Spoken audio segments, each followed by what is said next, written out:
Once again, good morning. Thanks for being here today. Josh, I think your squirreling joke was spot on. Thank you. That's just a kind of wit you don't get everywhere. And Josh just wings it in there in the moment. It was amazing. So thank you for that.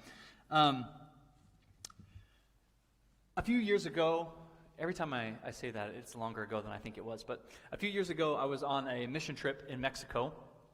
On this mission trip, we were working in a really small village, a couple of small villages, and our goal was to do VBS in the afternoons, but in the mornings we were working on some service projects around this village. And for a few years there, our main goal in this small village was to provide concrete floors in all of the homes for the people who lived there. So every morning we'd start at a new house and get things cleaned up and start working on concrete and smoothing it all out.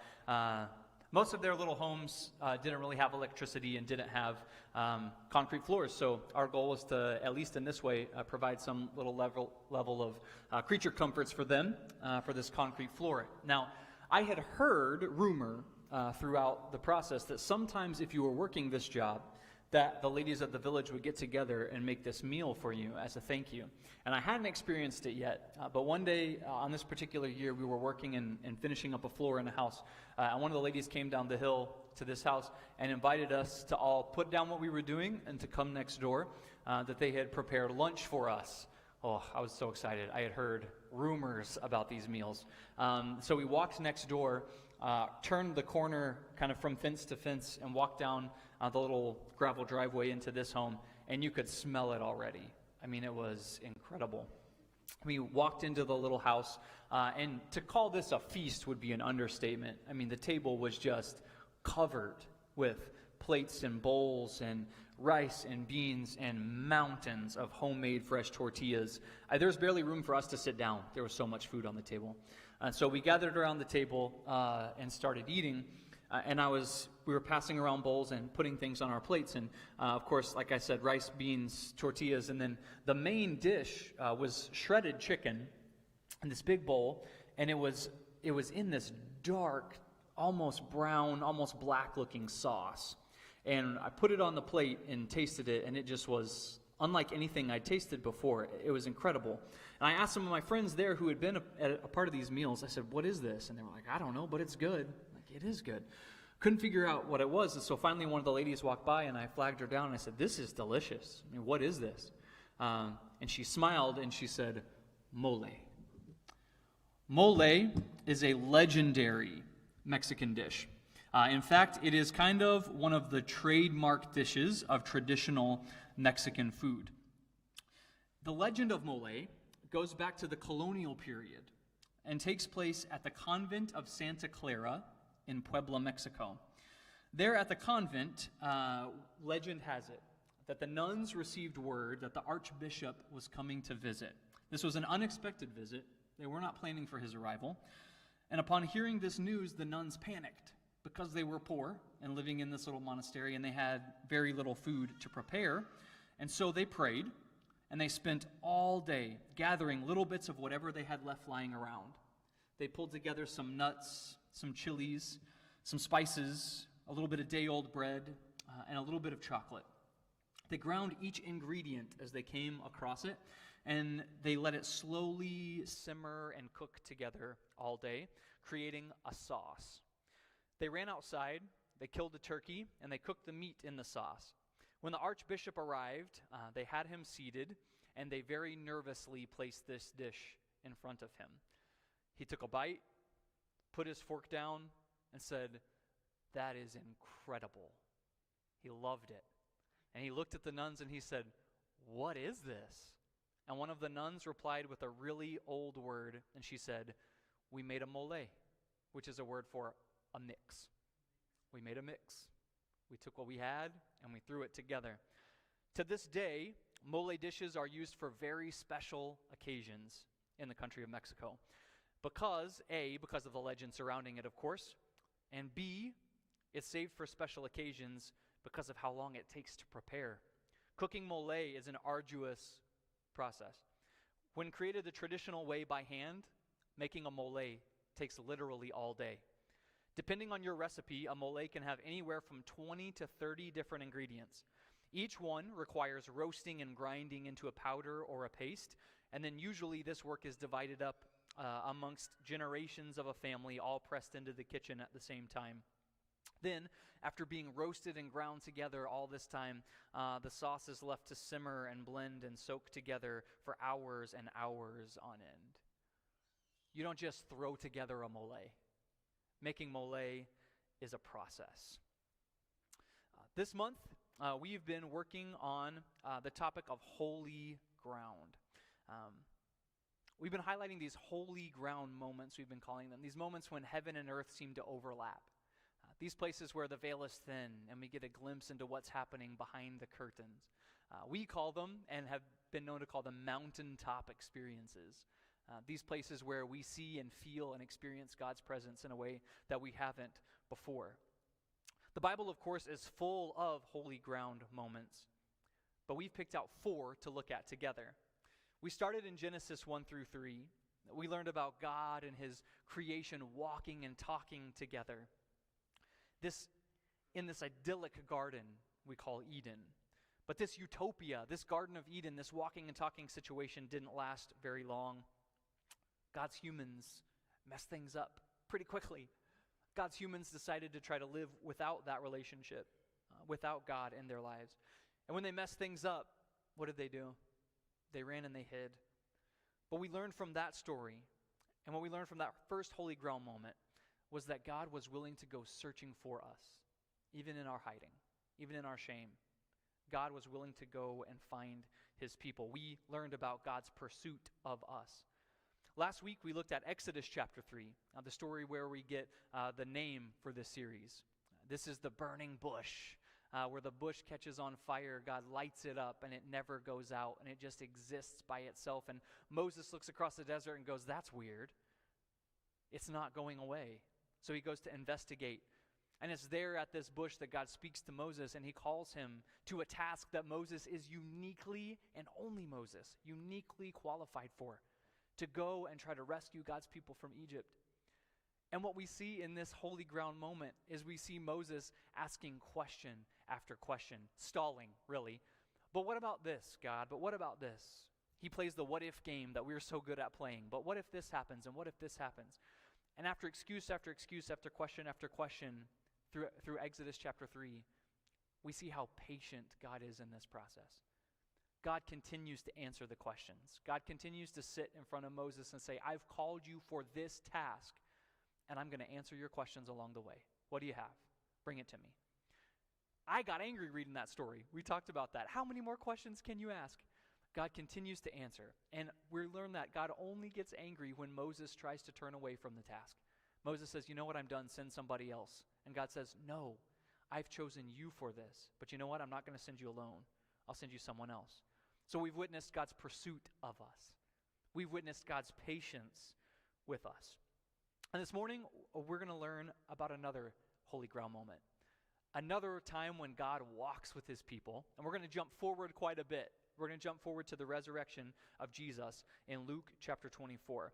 So if you have your Bible, go to Luke chapter 24. Kind of similar to last week, I usually throw the scriptures up on the screen behind us, but we're going to be primarily in Luke 24 today, and we're going to read the words of this story from front to end. So if you grab your Bibles, go to Luke 24 and follow along with us. And while you're getting there, let's set the background for what's happening. At the end of Luke 23, Jesus has been crucified. Joseph of Arimathea has come to take Jesus' body and place it in a tomb. On the first day of the week, some women take the embalming spices, and they're going to go to the tomb to help prepare the body of Jesus. But when they get there, they find that the tomb is empty. They're approached by 2 men that we're told were gleaming like lightning. And the men ask a question that, I wish we could stop here. This is a sermon for another day. But the men look at them and say, "Why do you look for the living among the dead? What are you looking for? He's not here." Let's pick up the story in verse 13. Now that same day, 2 of them were going to a village called Emmaus, about 7 miles from Jerusalem. They were talking with each other about everything that had happened. So here we're introduced to 2 people. We're just told they're 2 people. We'll get a name for one of them here in a minute. 2 people on a journey from Jerusalem to a place called Emmaus, which we're told is about 7 miles away. So they're walking 7 miles. That makes my heart twitter a little bit and makes me short of breath just thinking about it. But they're going to walk 7 miles. They've got time. They've got a journey ahead of them. And as they're walking to Emmaus, they're talking. The events of the past few days, like they would in our time, when major political, historical events happen, causes them to talk about it.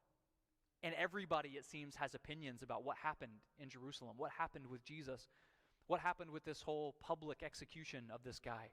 And so they're walking and they're talking. And maybe they're doing more than just talking. The Greek word there that we translate as discussing could also mean debating. They're trying to figure out what just happened. We've been hearing about this Jesus guy. Maybe we've been following this Jesus guy. We've been hearing all that's been happening with him, and then we saw this take place. What does this mean? What just happened here? Keep going, verse 15. As they talked, and as they discussed, or even debated, or even argued these things with each other, Jesus himself came up and walked along with them, but they were kept from recognizing him. Oh, this is such a cool place to be. I feel like so often we read the Bible and the stories in the Bible are meant to make us ponder who we are and what we know about the story. And here in Luke 24, we get to be on the inside. We know information that the main characters don't know. They're walking along and we're told that Jesus just slides up beside them, but they don't get to see him yet. They don't recognize who he is. So we get to be on the inside track in this conversation here. And I have a big question in this moment. Why does Jesus operate this way? Jesus shows up after his resurrection. Wouldn't he want people to know who he is? Wouldn't he want people to know that he's alive? But he doesn't just announce his presence. He slides up beside them, and they don't quite see it yet. He asks them, verse 17, "What are you discussing together as you walk along?" If you recall back to Genesis chapter 3, like father, like son, right? In Genesis chapter 3, Adam and Eve have eaten of the fruit they're not supposed to. They hear God walking in the garden, and they know they've done something wrong, and they go hide. And God approaches them, walks in the garden, almost looks around like, where is everybody? And God asks this question, where are you? God knows exactly where they are. God knows the answer to that question. And then he's going to ask them another question. Did you eat of the fruit that I told you not to? God knows the answer to that question too. And Jesus slides up alongside these people as they're walking and as they're discussing. And Jesus asks a question that he knows the answer to as well. What are you guys talking about? What's been going on? What's the discussion? What's the scuttlebutt? What are we talking about at the water cooler at work these days? What are you guys discussing? Keep going. They stood still, their faces downcast. One of them, named Cleopas, asked him, "Are you the only one visiting Jerusalem who does not know the things that have happened here in these days?" Can you feel the frustration in that question? Can you feel maybe the anguish in that question? They're walking along after having just experienced these days of Jesus' trial and of his crucifixion. And now they're in that awkward in-between time. We're trying to figure out what just happened. Who was this guy? Was he what we thought he was? What is happening now in the world? What's happening in our city? They're discussing these really, really emotional, deep things that they have opinions and questions and comments about. And Jesus walks up and says, "What are you guys talking about?" They look down and Cleopas almost aggravatedly says, Don't you know? Are you blind? Are you the only person who doesn't know what's happening here? You really want us to recap the whole thing?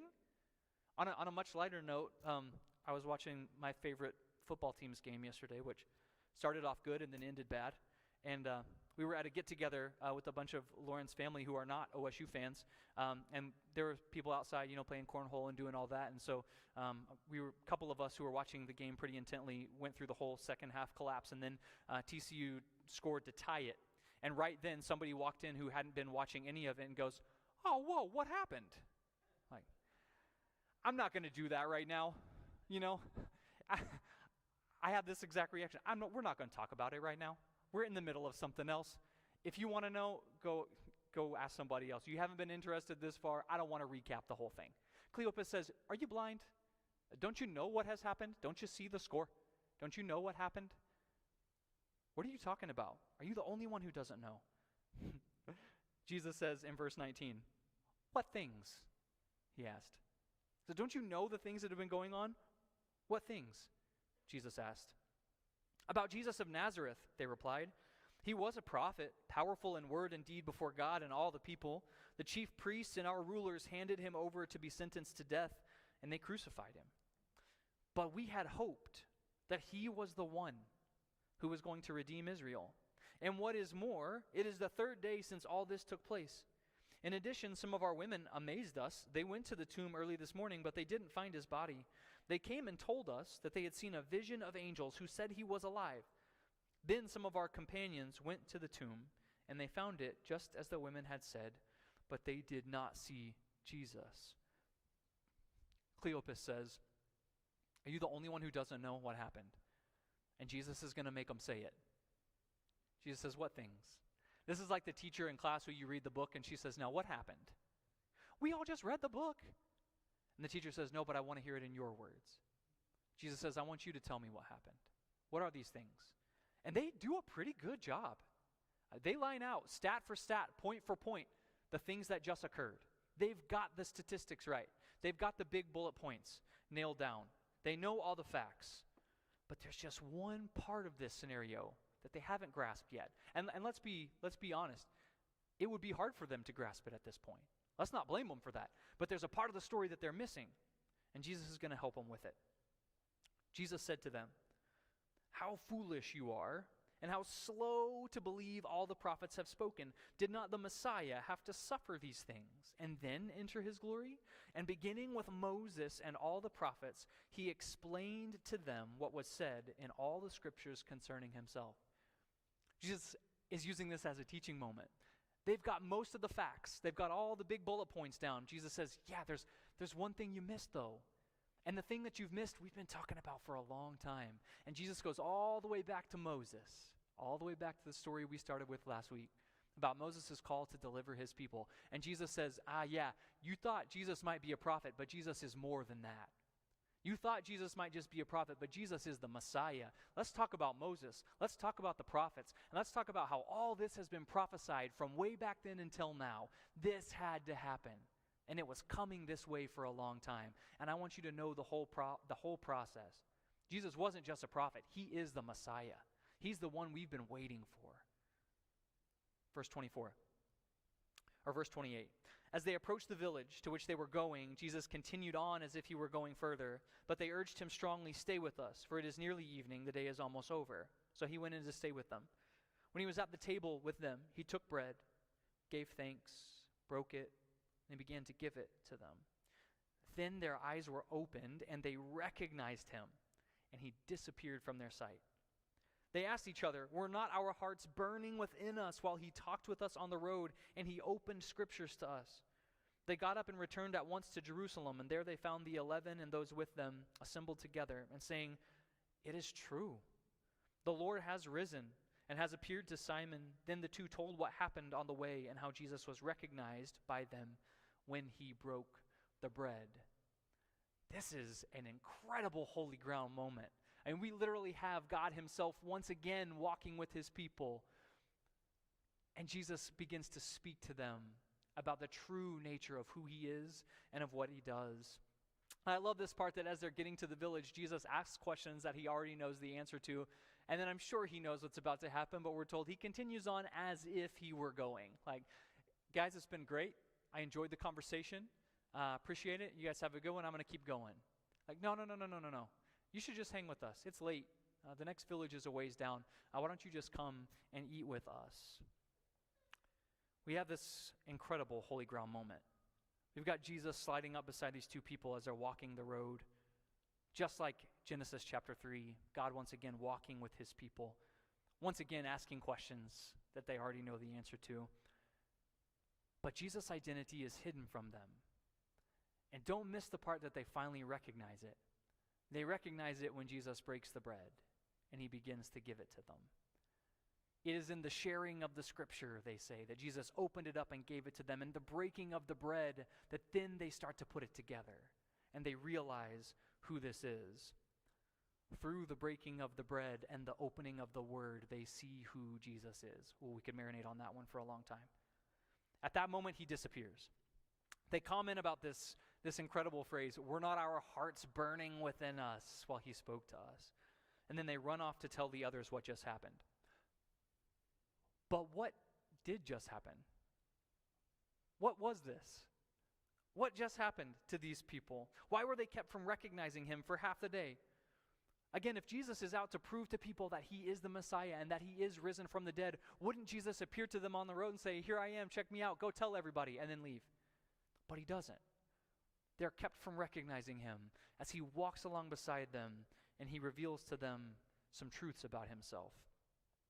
Cleopas and his fellow companion, they know all the facts about Jesus. They gave an incredible summary of what all just happened. They know the facts. But learning about him as Messiah, learning about him as the chosen one, and learning to recognize him in the world around him, that is going to take some time. Learning to recognize Jesus for who he is and recognize his presence in the world around us is a process. It takes time. It takes questions. It takes conversations. In Oklahoma, you can find good Mexican food almost anywhere. I mean, if you want a good taco, just pick up a rock and throw it. And when you find it, you'll be near a taco place. It's one of the things I love about living in Oklahoma. We have good Mexican food everywhere. But finding a good mole is a lot more difficult. It's much harder. Because making mole is this long, arduous process. It's time-consuming. It's labor-intensive. And it's mostly saved for special occasions. It goes against the restaurant business model, taking all day grinding and making and stewing and seeping together for hours upon hours on end. Mole takes time. Mole is a process. In 1 Corinthians chapter 9, Paul likens this journey that we're on, this walk with Jesus, to a race. Like, okay, we get that. There's a start and there's an end to the race. But Paul says, oh yeah, but before you get to the starting line, before the starting gun goes off, there's this whole other process that we need to talk about. Paul talks about training himself to run a race. You don't just get up off the pew and let's all go run a marathon together. It takes time. It takes effort. Paul calls it beating my body into submission. It's hard. It's a long time coming before we can get off the couch and go run a race. Paul says there's this whole process that's involved with this. So many times we like to think of these holy ground moments as powerful, life-changing, instantaneous results, right? Here I am in the presence of God and I feel God in a way that I haven't ever before, and this is amazing, and I feel connected to him, and I will leave this place and never be the same. But so often it doesn't work like that. I remember coming up out of the waters of my baptism and going, that's it, I'm never sinning again. I mean, I can't remember exactly, but probably less than 24 hours later, I was going, okay, from now, I'm never sinning again. It doesn't happen that way. God doesn't work that way, not even on holy ground. So far in this series, we learned about God's pursuit of us, that even when we hide, God walks into the garden and he calls to us, where are you? God looks for us. God pursues us. Then we learned about God's patience with us as he sat at the burning bush and asked question after question, or answered question after question from Moses. God was incredibly patient in that moment. And today we're talking about God's process through us. The process by which we slowly, over time, over many miles and many conversations, move from these surface level facts about Jesus to this heart-burning moment where we recognize who he is, and we recognize that he is the Messiah, and we recognize that he is in the world around us. That process takes time. That process takes conversation. Those are miles-long journeys. Some of you who are a lot farther along that journey in life know exactly this process. And you look and think, oh my goodness, my recognition of who Jesus is so much different now than it was 30 years ago.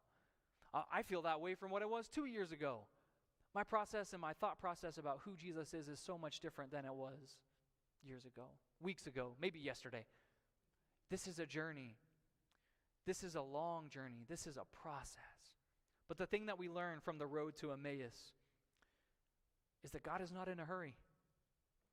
God is not rushed in this process. God is content to let this process run its course. And not only that, he is intent to walk along the path with us. Jesus is intent to sidle up alongside us and say, what are we talking about, guys? Fill me in. How can I help? Let's walk this process together. One of my favorite things about this story, I have a little footnote at the bottom, and maybe you do too, when it talks about a place called Emmaus. My Bible says that scholars disagree on the location of Emmaus because maybe we never get there. Maybe it is the path. And maybe it's along this path that Jesus walks along beside of us. And he helps us discover who he is. And he helps us discover what he's about. And he helps us recognize him in the world around us. May we trust the process. Trust that God is beside us. In our shame, like in Genesis chapter 3. In our doubt, like Exodus chapter 3. In our sorrow, like Luke chapter 24. God is continually there. God is continually beside us, and he is walking with us on this journey. May we seek him with all that we have. If you'd like to start that journey today, or if you'd like prayers for yourself on that journey, would you please come and find me as we stand and Josh will lead us in one more song.